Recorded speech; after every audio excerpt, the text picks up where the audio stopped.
This is Group Denim and is week 6. The prompt reads, this week focused on defining ethics as a group, exploring how ethics shape leadership, and how ethical behavior is reflected in public leadership. Take it away, Leanne. Thank you. In response to ethics, ethics actually is defined by the general consensus. By most people, this is like the generally accepted principles of ethics. So when you look at it from a leadership perspective, that should be the baseline. That should be the very, very minimum that they do. But when it comes to in a leadership role, a lot of times you have that the morals, because morals are different from ethics. And when you're looking at morals, from a leadership perspective, that plays a part in ethics as well. And that's something that I thought about while going through this prompt, was that ethics might shape leadership, but leadership also has that moral dynamic to it, which shapes them as a leader. So if you look at the example of Bill Clinton, when he was in office, the Monica Lewinsky scandal, he was, as a leader for the country, the ethics, he was doing well for the country. He did the best he possibly could. He did a lot of really great things for the country. But it was the moral part that affected the negative aspect of his leadership. So when you look at it from that perspective, that actually makes kind of a bigger standing, because ethics are really important, but it's also what you do with that ethics and how much you actually believe in those ethics that's going to form your leadership. And your leadership is going to only be defined by what you do and what you're based on, what your foundation is, and what you're going to do with that, if that makes sense. Mm-hmm. Yeah. So ethics do kind of define your leadership, but your leadership is more defined by what you as a leader are going to do and how you're going to behave. Yeah. Was that your ending point? Yes. Okay. I don't want to cut you off. I can't tell. Yeah, I didn't want to. Yeah, I didn't want to interrupt. Yeah. All right, Donna. Okay, so one of the things that I found interesting was the challenge of responsibility. So, leaders are held accountable not only for their own actions, but the actions of the entire group that they're overseeing. So they not only have to be ethical in their actions, but they have to ensure that the people that are working with them are also doing that. And I see that as being more challenging than even trying to, work on your own ethics and try to be honest 100% of the time. So when I was reading about Kant's categorical impairment and how it argues that leaders should do what is morally right no matter what the consequences. I don't know if you guys have ever heard of, there's a movie called The Invention of Lying. No. It's got Ricky Gervais and Jennifer Gardner. It's supposed to be a comedy movie. Neither of you guys have heard of it? No. Okay, so the basis of the movie is that nobody in the world can lie. Oh, weird. You have to, basically, you say exactly what is on your mind at all times. Oh my gosh.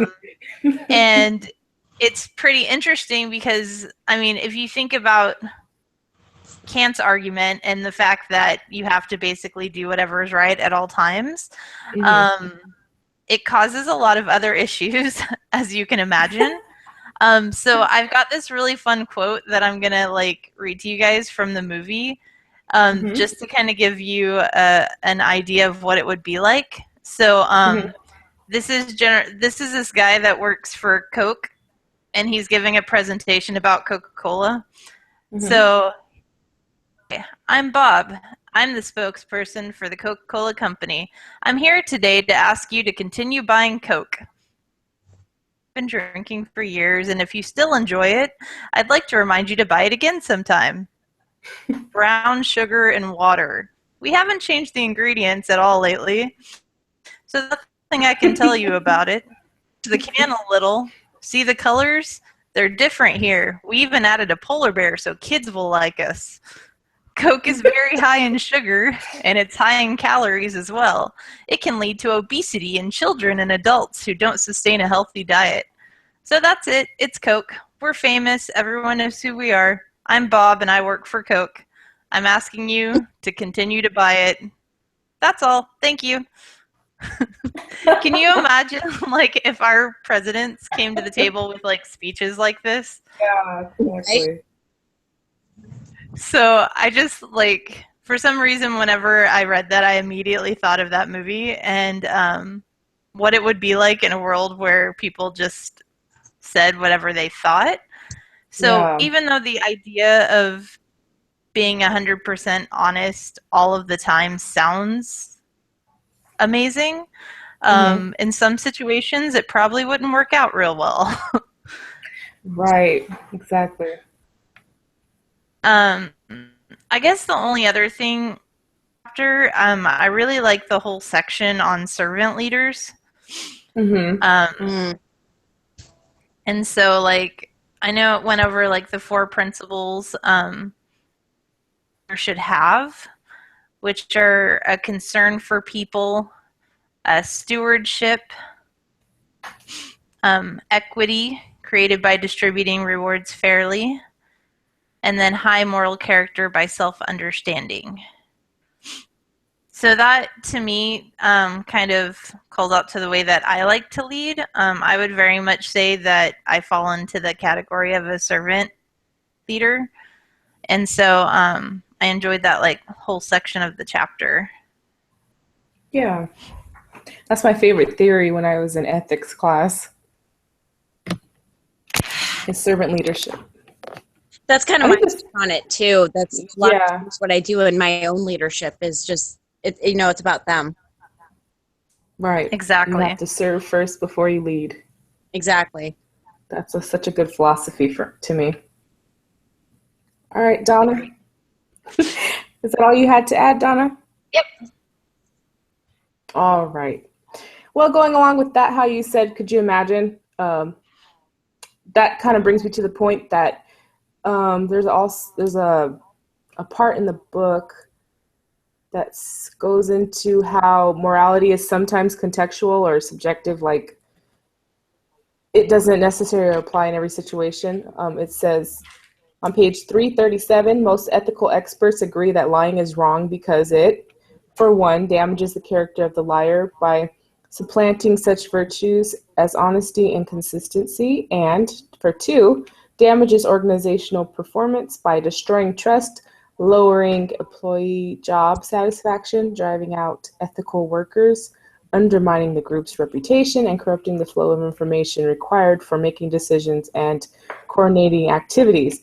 Then it goes into saying that, however, there appear to be justified exceptions to the adage that states that honesty is the best policy.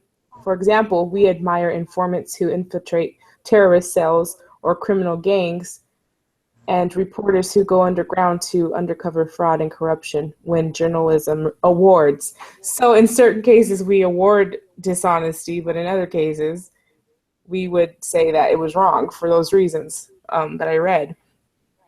So that brings me to how we would define ethics.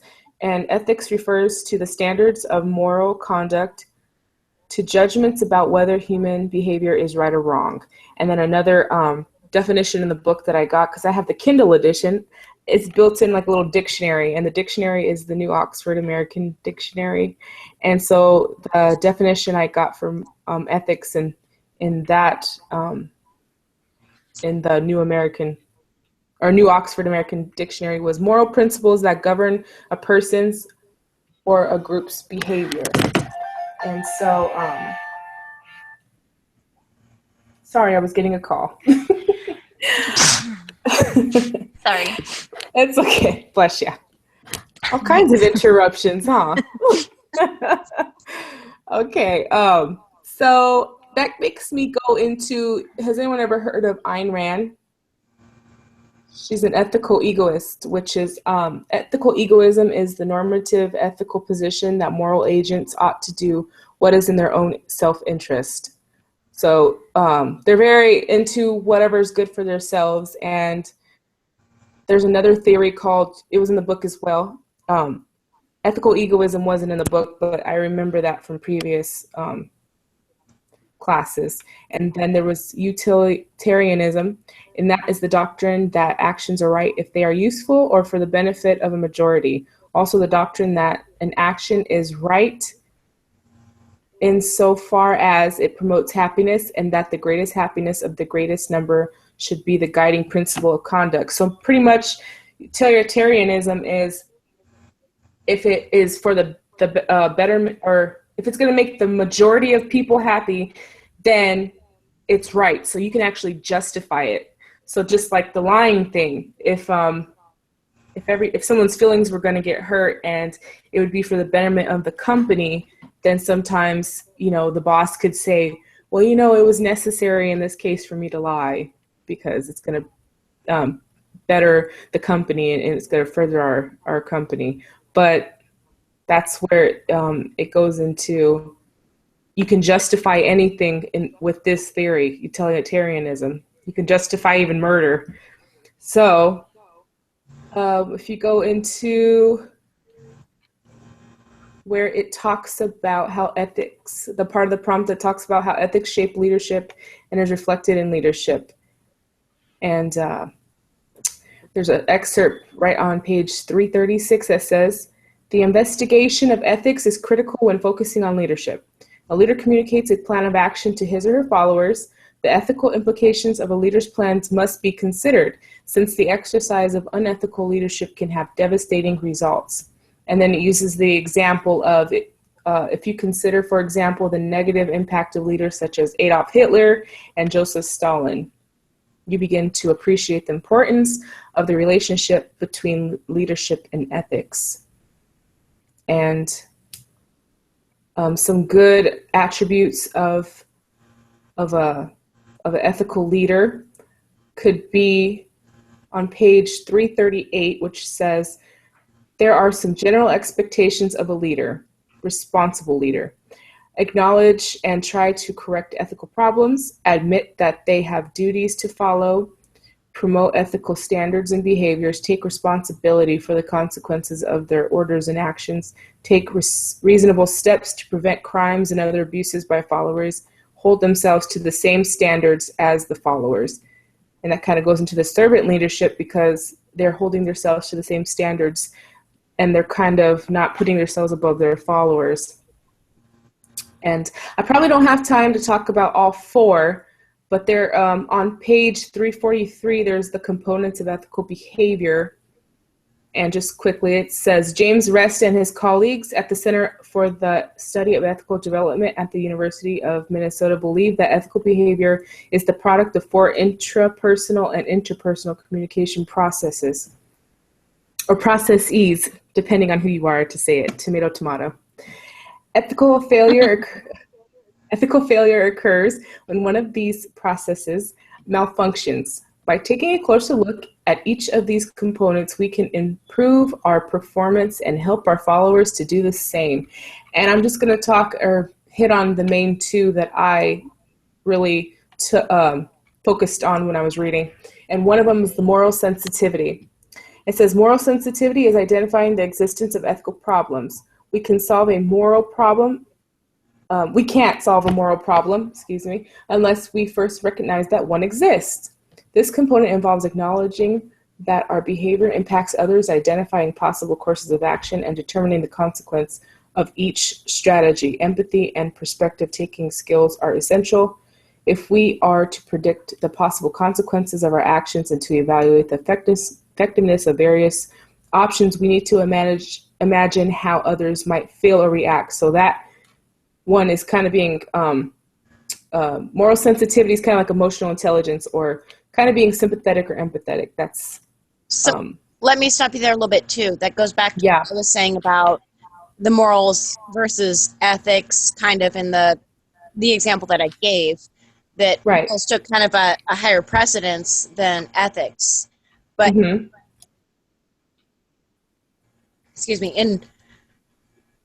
within the ethics of being the foundation, sometimes the morals play a bigger precedence, like you were saying, into Right. how others perceive your leadership. I think that's Right. something we really need to draw on. Yes. And just pretty much what I focused on in the book, the common theme of the things that I've been reading was kind of just like, if to be ethical is almost to take responsibility for your actions and not try to place it on other people, and just learn from it and go on from there, and not, go ahead and abuse your power, and hold yourself to the same standards. Don't have a double standard when it comes to ethics. So, does anybody have anything else to add before I close out? No. Thank you. Sounds good. All right. Good talk. Good talk. All right. See you next week for week 7. Please hold.